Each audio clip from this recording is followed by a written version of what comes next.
Messages शुरू कर दिए, गंदे मैसेजेस ऐसे वैसे कि ओके, मैं बाहर खड़ा हूँ। ठीक उसको है। चुप कराता, मैंने उसको फिर पानी पिला के होश दिलाई थोड़ी। उसके भाई का भी कि रिपोर्ट के मुताबिक वो जिंदा था। नहीं। आपकी बेगम की जब उनके साथ वीडियो कॉल पे चैट हुई, जी जो आपके फादर ने वीडियो जी जी। बनाई, अब आपको अपनी गलती पे कुछ तो पछतावा है कि किसी की जान नहीं लेनी। आप मुझे माफ कर दें, मुझसे गलती। आप आंसर दें। आप आंसर दें। Answer what? किस चीज से आप टॉर्चर करते रहे? मैं जूती से किया और किसी से नहीं किया। कितने गहरे निशान टॉर्चर के? I think we should stop now please. मैं नहीं कुछ कहता आप। I think it's enough. दफनाने गया, कोई टुकड़े तो नहीं करने गया या दरिया में तो नहीं फेंकने गया। पुलिस को इतला दी या खुद ही दफनाने चले गए? खुद ही दफनाने चला गया था। मुझे माफ कर दें। हैं जी बड़ा हंस के बता रहे हो। नहीं हंस के नहीं बता रहा मैडम जी। मजा आया था? मजा आया था, अभी तक मजा वो ले रहा हूँ मैं। अच्छा। वो अभी तक मजा चखा जा रहा है वो। अच्छा सही, मजा चख रहे हो। अच्छा सही, मजा चख रहे हो। अच्छा सही, मजा चख रहे हो। नहीं वो मजा ही है मैडम जी के जलील हो गया हूँ मैं, रुल गया हूँ वो। इसके साथ हो गई थी? हाँ जी, हैं? हाँ जी, इसके साथ हर तरह का ताल्लुक था उसका? यस। क्यों भाई, अब तुम्हारी मशूक हो गई थी वो? मेरे साथ कोई तल्लक नहीं था, मेरी मशूक नहीं थी। मैं आप मुझे माफ कर दें, आप मुझे माफ कर दें, आप मुझे माफ कर दें। बिस्मिल्लाहिर्रहमानिर्रहीम। अस्सलाम वालेकुम नाज़रीन, पिछले दिनों लाहौर का एक केस बहुत मशहूर हुआ और वो केस था जी आमना। एक लड़की है, खातून है, जिसके 3 बच्चे हैं, और एक राइस लड़का है जो राइडर है, उनकी प्यार की कहानी का। और फिर बहुत से यूट्यूबर्स ने, वीडियो चैनल्स ने सबको हाईलाइट किया। और उसमें कहानी कुछ यूँ थी, मुख्तसरन मैं आपको सुना देता हूँ कि एक लड़की है जी आमना, उसके 3 बच्चे हैं, वो घर में रहती है, शादीशुदा है, और उसका हस्बैंड है। तो ये जो रईस है, इसके किसी तरह ताल्लुकात हो जाते हैं, उससे वीडियो कॉल भी होती है, बातें भी करते हैं। वो उसे मिलने जाता है, उसका जो ससुर है वो पकड़ लेता है, उसकी बेटी भी देख लेती है आमना की, और वो अपने दादा को बुला के लाती है। वहाँ उसका जो दादा है, उसका ससुर है आमना का, और उस लड़की का दादा, वो अपने बेटे को बुला लेता है। वहाँ से ये राइस जो है वो बालकोनी से भाग जाता है, और उसके बाद उसका मोबाइल वहाँ रह जाता है, क्योंकि जब वो भागता है तो वो जल्दी में जाता है, मोबाइल वो अपना छोड़ जाता है। उस मोबाइल से फिर प्लान करके उसको बुलाया जाता है, और फिर उसको तो उस पर तशद्दुद किया जाता है, और राइस उस तशद्दुद से राइस की मौत वाक़ई हो जाती है। तो फिर उसको लेके उसकी लाश को डिस्पोज ऑफ किया जाता है और उसे जलाया जाता है जाके, ताकि उसका चेहरा मस्क हो जाए। पिछले दिनों एक नेटफ्लिक्स में भी इसी टाइप की स्टोरी थी जो मैंने देखी। ये करीना कपूर की एक मूवी है जी, उसमें भी इसी तरह लाश को एक आशिक साहब जलाते हैं। अच्छा, अब बात ये नहीं है, इस टाइप के कई जराइम हो रहे हैं जहां लड़के लड़कियों को मिलने जाते हैं, मौका पे पकड़े जाते हैं, और उसके बाद उनका मर्डर हो जाता है, या फिर चोरी का इल्ज़ाम लगा के उन्हें पुलिस को दे दिया जाता है, तशद्दुद भी किया जाता है। लेकिन यहाँ आज जो हम डिस्कस करेंगे वो इसको करेंगे कि जी इन जो जितने वाक़यात हो रहे हैं लाहौर में या मुल्क के दीगर हिस्सों में, पंजाब में ख़ास तौर में, पंजाब की बात करूँगा और लाहौर की बात करूँगा, बेतहाशा यूट्यूबर्स हैं जिन्होंने एक कैमरा लिया हुआ है, एक सेल फोन है उनके पास, एक ट्राइपॉड है, स्टैंड है, छोटी सी लाइट ली हुई है, माइक उन्होंने पकड़ा हुआ है, और जाके उन्हें अलाउ कर दिया जाता है। वो तफ्तीशी का इंटरव्यू भी कर रहे हैं, वो उस खातून का इंटरव्यू भी कर रहे हैं जो मुल्ज़िम है, वो उस बंदे का इंटरव्यू भी कर रहे हैं जो मुल्ज़िम है, और ऐसे ऐसे क्वेश्चन किए जाते हैं। और ख़ास तौर पे इस आमना की मैं बात करूँगा तो उस आमना से क्वेश्चन जो किए गए वो शर्म अंगेज़ क्वेश्चन, कि जी उसने आपको कहाँ कहाँ हाथ लगाया, उसने आपके साथ क्या किया, वो कमरे में आपके साथ अकेला क्या कर रहा था।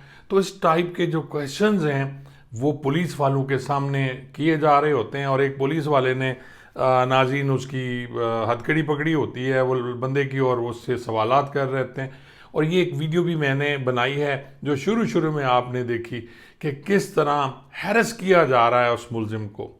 नाज़रीन, पूरी दुनिया में जब भी कोई मुल्ज़िम गिरफ़्तार होता है तो पुलिस सबसे पहले उससे उसके लायर का पूछती है कि आपका कोई वकील है तो अपना वकील बुला लें, और यूरोप में तो ये है कि उसे चाय पानी भी पूछा जाता है, उसे ये भी पूछा जाता है कि आपने कॉफ़ी पीनी है, चाय पीनी है, उसे ये भी पूछा जाता है कि आपने सिगरेट पीना है, सिगार पीना है।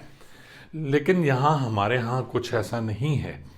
हमारे यहाँ तो आते ही उसकी तफ्तीश होती है, और तफ्तीश का मतलब है नाज़रीन लिटरेशन।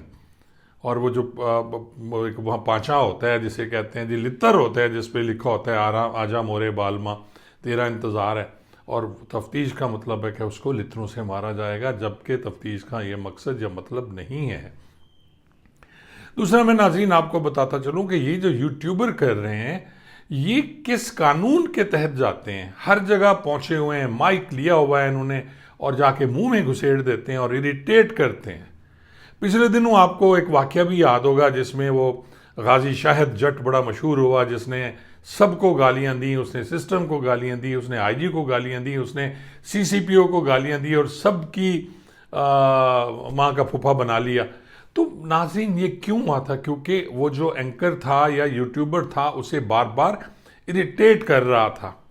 और यही हाल आपने इस वीडियो में देखा जिसमें एक आदमी ने अपनी बीवी का वो कहता जी वो मर गई और मैं उसको दफनाने चला गया, लेकिन उस पर साबित हो गया जी उसने मर्डर किया। तो उससे भी तरह तरह के क्वेश्चन करके इरिटेट किया जा रहा है, जो कानूनन भी गलत है, अखलाकन भी गलत है। और मैं हैरान हूँ कि किस तरह इनको इजाज़त मिल जाती है। ये जितने भी यूट्यूबर्स हैं इनको एक तरतीब में लाना चाहिए। ये यहाँ का जो प्रेस क्लब है, यहाँ की जो ऑर्गेनाइजेशंस हैं, या कम से कम पुलिस को चाहिए कि उनसे उनका कार्ड तो मांग लें कि आपका कौन सा यूट्यूब चैनल है, आप किस यूट्यूब पे आपने ये लगाना है, कौन सा फेसबुक का पेज है, आपके फॉलोअर्स कितने हैं, आपके सब्सक्राइबर्स कितने हैं। हर बंदे ने जो भी जाता है वहाँ इंटरव्यू करता है, और इंटरव्यू करने के बाद अपने लाइक्स के चक्कर में और पैसे कमाने के चक्कर में डेफिनेटली यूट्यूब से कुछ आमदनी होती है। तो ऐसे ऐसे सवालात कर रहे होते हैं उनसे जिससे मुलजिम इरिटेट भी हो सकता है। और नाज़रीन दूसरी बात यह है कि कानूनन इसकी हैसियत क्या है। आपने कह दिया जी कि जी उसने इकबाल जुर्म कर लिया, आप उसको सज़ा मौत दे दें। और भाई किधर उसने इकबाल जुर्म किया? कोई ऐसा इकबाल जुर्म जो पुलिस की हिरासत में किया जाए उसकी कोई वैल्यू नहीं है।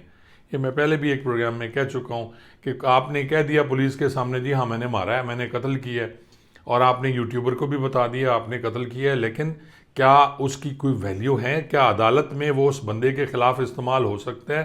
तो बिल्कुल नहीं। अब तो यूँ हो गया, आज हमारे एक बड़े अच्छे दोस्त हैं, उनका भी मैंने व्लॉग देखा, एडवोकेट हैं, तो उन्होंने कहा सर मुझे यूँ लगता है कि जैसे पंजाब पुलिस ने तफ्तीश करने की इजाज़त दे दी है यूट्यूबर्स को, और ये महकमा तफ्तीश जो है इन्वेस्टिगेशन, ये तो फिर यूट्यूबर्स को ही दे देना चाहिए। जिस तरह के सवालात घड़ के लाते हैं, जो पूछ रहे होते हैं, तो ये इनका डोमेन ही नहीं है यार, उनको क्यों इजाज़त दी जा रही है? मेरी आईजी साहब से रिक्वेस्ट होगी कि आप इसका पूरा कोई एक सिस्टम बना दें, एक SOP बनाएं कि कौन इंटरव्यू ले सकते हैं और किसको इजाज़त दी जानी चाहिए। हर आदमी को जिसके पास कोई वर्थ नहीं है, कोई जिसका चैनल नहीं है, वो क्या क्वेश्चन करेगा ये भी आपको पता होना चाहिए। आपने उसे हथकड़ी लगाई, आज़ादाना तौर पे उसके हवाले कर देते हैं। और एक दो चैनल की ख़वातीन हैं जो सोशल मीडिया की मैं बात नहीं कर रहा, मेन चैनल हैं, उन पे तो वो धमकियाँ तड़ियाँ लगा रही होती हैं, ओए तुमने क्या किया, ओए तुमने वो किया, तुमने ये किया, तुमने वो किया, तुम्हारी माशूक थी, तुमने तुम्हारे साथ उसने क्या किया। तो ये तो आलम है नाजरीन कि क्या यार कोई सिस्टम है, कोई कानून है, किस कानून के तहत आप उनको अलाउ करते हैं? तो मेहरबानी करें, अदालतों को भी इसका नोटिस लेना चाहिए, और आईजी साहब आपको भी इसका नोटिस लेना चाहिए कि हर आदमी यूँ घुस के इंटरव्यू ना करना शुरू कर दे। हाँ, अगर आप समझते हैं मुनासिब, वैसे तो ये टोटल बैन होना चाहिए इस टाइप के इंटरव्यूज़ के। आप उससे पूछें जाके किसने कत्ल किया, हाँ तफ्तीशी से पूछें, तफ्तीशी ने कैसे ट्रेस किया, क्या हुआ, वो बताना उसका हक है। वो भी अगर आप उसको, उसके हायर अथॉरिटी उसको इजाज़त देती है।